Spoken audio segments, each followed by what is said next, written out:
Komets Corner is presented by Lee's Famous Recipe.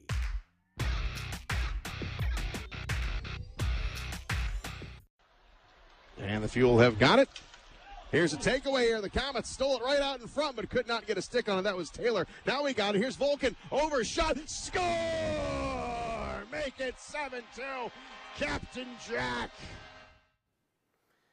You know, I could have gone with an Alex Albahrani goal, but I'm indecisive. There were too many to choose from to start the show. So Jack Dugan capping a 7-goal night on Friday. It's a pretty good way to start things off in the week. Shane, pretty good weekend. 5 points out of 6 possible. What is your takeaway from this big weekend? Yeah, you can't complain. 7-2. That was a lot of fun. Friday night, put 7 goals up on Indy, and then Saturday night, we needed a little extra time to take care of Kalamazoo, but we ended up getting the 2 points. And then last night in Kalamazoo, we had two goal deficits twice, and we came back and tied it up, and then eventually got it to overtime, and it got a point. Disappointing. You maybe had a chance to get another one, but hey, 5 out of 6. You know what? You're doing pretty good. 5 out. I think it was Meatloaf that said 5 out of 6 ain't bad. Something like that. Hey, before we actually take a look at the highlights, I want to ask you about Alex Albahrani.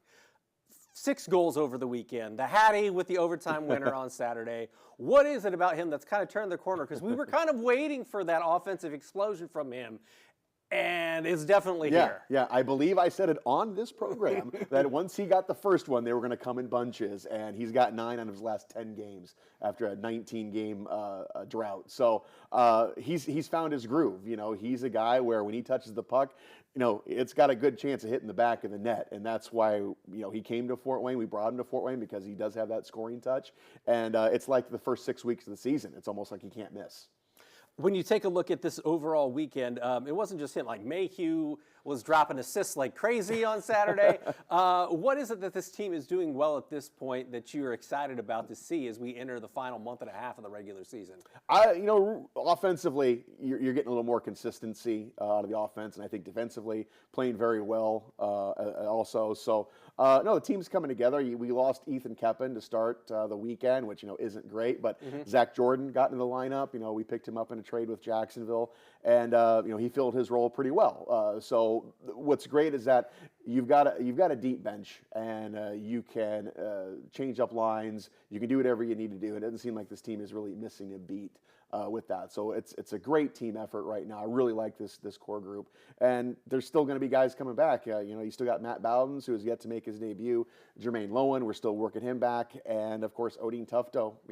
That's kind of the guy you got in your pocket right now. It's like you're still winning games, and you're now threatening the top spot in the Central, and you've got one of the best centermen you're going to have ready for the playoffs. So I'm excited for this next month. Let's take a look at the highlights from Friday night because, as we mentioned off the top of the show, perfect way to start the week to get 7 goals in a home game in front of a nice crowd.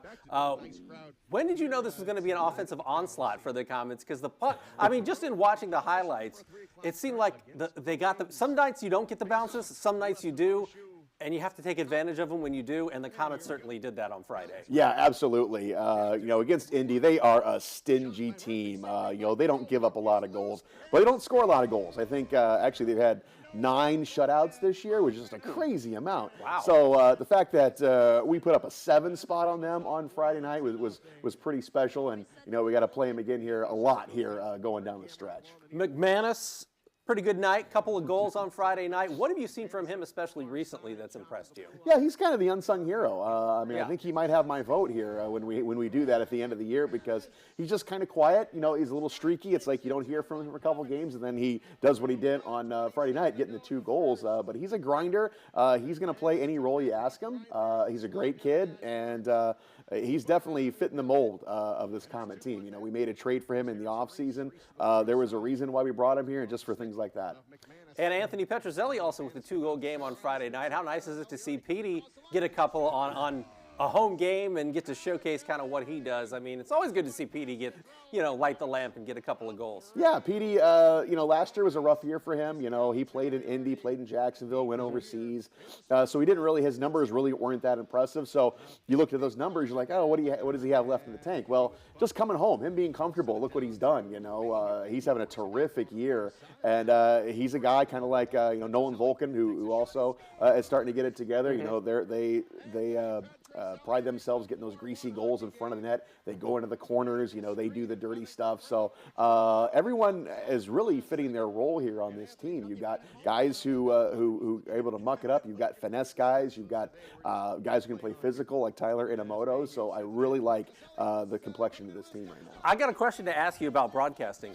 Do you enjoy a game that's a blowout, like a 7-2 win for the Komets, or do you enjoy a game that maybe is right down to the final play or goes to overtime? Like, what is enjoyable for you, or is it just different? It's just different. You like to be on the winning end of those. I've been on those 9-2 games where we didn't get the win. But when it's 7-2 in front of a big crowd at the Coliseum, you get to feel that energy, and you actually get to relax a little bit because, oh wow, we putting it together tonight. We think it's going to go our way. So it's more, I guess, relaxing for me, but exciting as far as broadcasting wise. Yeah, you want a tight game that goes all the way down to the wire.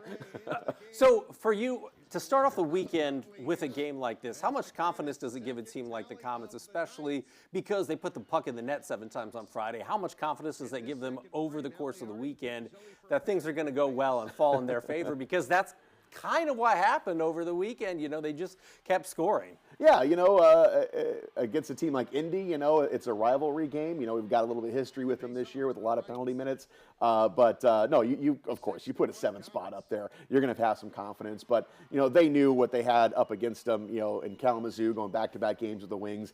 Even though right now it says they're in last place, they are not a last-place team. That is a team that just keeps on bringing it night in, night out, every shift. You can't take a shift off against Kalamazoo, and we saw it this weekend. So I think, obviously it's a confidence builder, but I mean, these guys now are focused in. They knew they couldn't take a night off. They knew that, hey, it's the reset button after Friday night. It's a new ball game come Saturday, Sunday. Yeah, we'll take a look at the standings in a little while, but when you take a look at how bunched teams are in that 3 to 7 spot in the Central Division standings, there's nobody out of it at this point. So every game, and you're playing a lot of division games going forward, all division games. Except for 2. Except for 2. You've got a lot of games that matter, not only to you, but to the other teams you're playing. There's nobody who's out of the hunt yet, so you've really got to bring it every single night. There is, if you look at the standings, there is a drop-off there between 3 and 4. There's a big-time drop-off. And we're playing all those teams below us pretty much the rest of the way, and those 4 teams are essentially right now in the playoffs. They are in playoff mode, so Komets are going to have to be ready every night. And you look at the other way, we're just now 7 points back of Toledo. We're 1 point back of Iowa. Now the division is suddenly now up for grabs. So the Komets also have got to get focused and hey, we're already in the playoffs if we want to get home ice. So it's going to be fun. I'm looking forward to this. Everything is in the division except with those 2 games going to Wheeling here in a couple weeks. So, I mean, it's almost playoff hockey right now when you really look at the standings. Yeah, only 1 point separates 4 teams looking for that final spot in the Central Division. We'll take a look at that in a second, but let's take a look at some of the highlights from Saturday. You're going up to Kalamazoo, or you had Kalamazoo at your place, knowing you're going up to Kalamazoo on Sunday. Feeling pretty good, I would think, heading into Saturday's game. Yeah, we got up early, 4-1 on Kalamazoo, and it was one of those feelings going into the intermission thinking, I think we need 5. I think we're going to need another one. And if we don't get that 5th one first, we may be in trouble. And sure enough, Kalamazoo scored one early, and the dreaded 2-goal lead that I just absolutely hate. That is the worst feeling in the world. It's just an in-between kind of number. You're not quite comfortable. I mean, it's close enough. You score one, it's a new game. So I hate working with a 2-goal lead. So I knew we were going to need another one. I was hoping we would not go to overtime. But, we talked about getting those bounces. We didn't get one late in that game Saturday when Brandon McManus hit the post on an empty net. And as soon as I heard the sound, I'm like, we're going to overtime. I just had that feeling because that was our chance to end the game. And sure enough, we needed some extra time, but that's okay. We got the 2 points. The play of Alex Eliardi, obviously getting the goal in overtime to win it, but to finish off a hat trick in that fashion. What was it like to call that, and what was the electricity like in the Coliseum on Saturday night when it came down to that? Yeah, you had over 10,000 in the barn on Saturday, so it was a great game for everybody. The Komets put 4 up early, and Kalamazoo came back in the third. Then you go to overtime. So, man, they had a little bit of everything on Saturday night. But Alex Aliardi, again, he's in a groove. He scored that first one, and he's scoring them from really odd angles. He's scoring them from his knees. He's scoring them just on second efforts, because if you look at the overtime goal, he took the shot, and I think it was as he was falling down, he took another poke at the puck, and it just barely got under the goaltender, and it crossed the line. So he does things like that. It's just his veteran play. He knows how to do those little things to get the goal. But before we look at the Sunday highlights, you mentioned veteran play. Justin Taylor, 860 games. Yeah. That was Saturday's game that he Yes. got the record. Second most in ECHL Yes. history. I know he's obviously only been here this season, and he's been a staple in Kalamazoo. Probably meant something to do it against Kalamazoo for him. But what has he brought to the team, and what does it mean to see a guy play 860 games in the ECHL? What does that record mean to you? I think it's inspirational. You know, those guys just don't exist anymore. Guys playing, you know, he'll probably hit 900 this year. You know, he won't get the ECHL record because there's just not that many games left in the season. So, you know, we're hoping Tails maybe sticks around for another year, whether with us or with someone else, just so he can get that record. But he's an inspiration. You know, he's a guy who comes to work. You know, he's got a family. He's got a house. He actually lives up in Kalamazoo, so he commutes. So he really is a fascinating guy. I mean, when you think of everything he does just to keep playing hockey, you know, he really loves the game. So if you can't show up and play next to that guy, come on. Yeah. And let's take a look at the highlights from Sunday, because we got a Justin Taylor goal, his 11th of the season.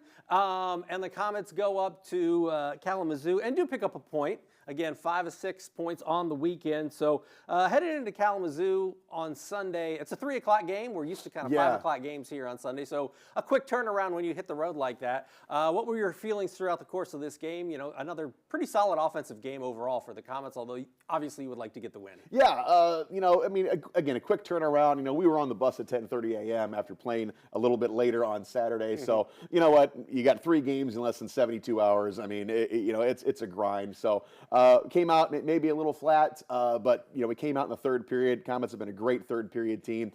Tied it up, and even right there when we tied it up, when Kirill Tutayev made it 2-2, you know, in the back of my head, I'm like, okay, let's just hopefully get a point tonight. You know? You've played a lot of extra hockey over the last couple of weeks. I mean, there's been 4 overtime games in the last 6, I want to say.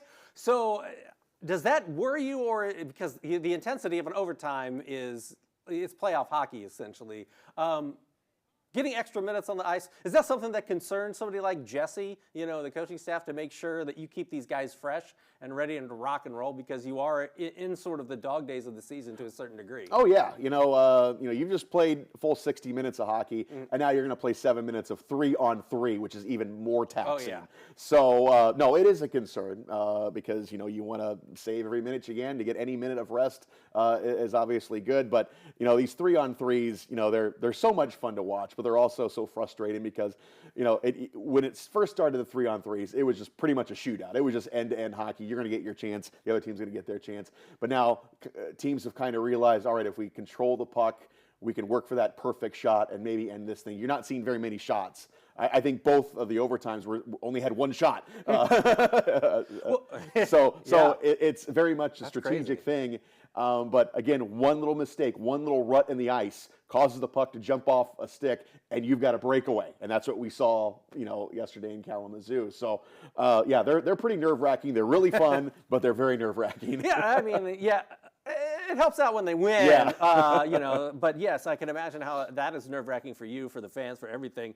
Let's take a look at the ECHL standings, because we were talking about them earlier, but really it's kind of like 2 groups when you take a look at the Central Division. The 3 groups, as you mentioned, that are battling for the top spot. Toledo now is reachable for both Iowa and for the Komets, and the Komets have, 2 games in hand on everybody, so that's good news. Yeah. And then you see the 4 teams at the bottom fighting for that final playoff spot, just 1 point separating those 4 teams. This is a really interesting set of standings at this point in the season. Have you ever seen it quite like this, where you've got that many teams still alive battling for a postseason spot? Yeah, no, it's crazy. If you look at all the other divisions, I mean, literally every team in this division can get a playoff spot. I mean, it's crazy. Yeah, here we are in the month of March, and there's a clear divide in other divisions, but here in the Central, it's just crazy. But it's a lot of fun, and the Komets now are going to be right smack dab in the middle of it, because they're playing all the teams below them, but all those teams are trying to get that final spot, and only 1 point now separates them all.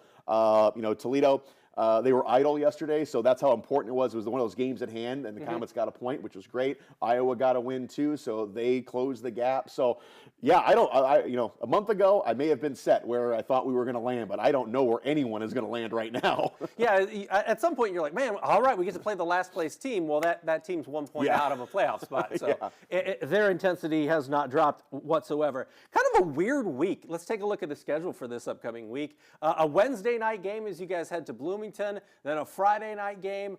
No game Saturday. I don't know what people do on Saturdays, so I may need some advice. I was going to ask, what is a Saturday like for you being off during the hockey season? Like, what do you do? Yeah, I don't know. Actually, my wife actually asked me. She was like, do you want to do something or you just want to lay around the house? I'm like, I don't know. We'll see how I feel Saturday morning. We'll make that if I'm going to be in the lineup or not on Saturday. Game time decision. Game time decision. Game time decision. But you come back home Sunday, Peanuts night.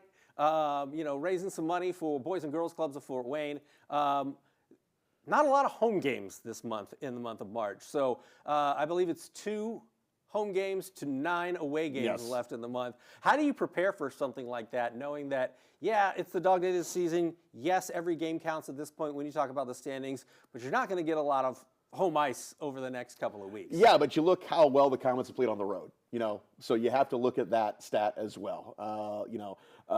That's what's great, going into this month of March, you're in the dog days, but you've played well on the road. Also, again, you get out of town, you have less distractions. Sometimes it's welcome. So we'll see how this goes.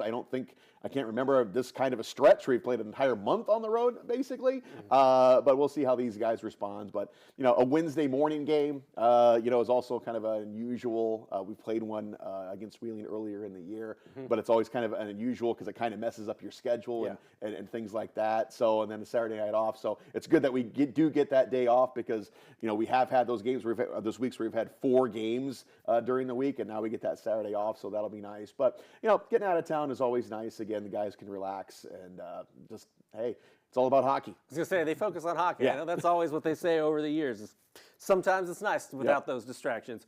Speaking of distractions, Shane's going to be wild across the town on Saturday. If you guys are out there, just be warned. You've been warned. Yep, stay away. All right. He's Shane. I'm Glenn. We'll see you next Monday right here on Komets Corner. Komets Corner is presented by Lee's Famous Recipe.